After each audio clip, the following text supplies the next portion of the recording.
top 3 des branleurs qui méritent largement le rang légendaire. Et si tu aimes ce genre de vidéos, n'oublie pas de me le dire en commentaire, comme ça je vais vous en faire plus de ce genre. Et on est directement parti.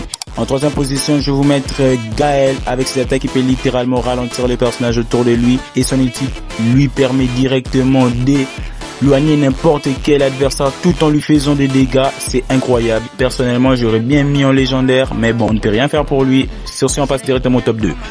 En deuxième position, je vais vous mettre Mortis. Ce type, c'est littéralement le branleur le plus joué, mais ça reste quand même un vrai monstre, car ses attaques lui permettent de one-shot n'importe quel branleur du corps à corps.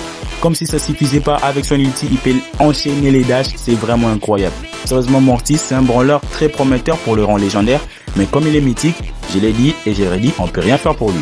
En première position, je vais vous mettre un vrai monstre et c'est Mina. Ces branleurs, c'est vraiment un putain de monstre, c'est pas possible. Rien qu'avec ses attaques ultra redoutables, son ulti, ses gadgets, son star power. Non mais sérieusement, ces branleurs est trop cheaté, elle mérite trop d'être légendaire, c'est pas possible.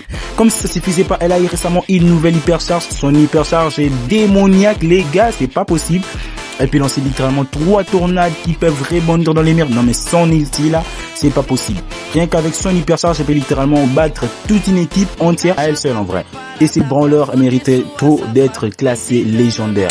Si t'as kiffé mon petit top, n'oublie pas de commenter et de liker. Sur ce, n'oubliez pas qu'on vise les 1K. Et surtout, abonne-toi.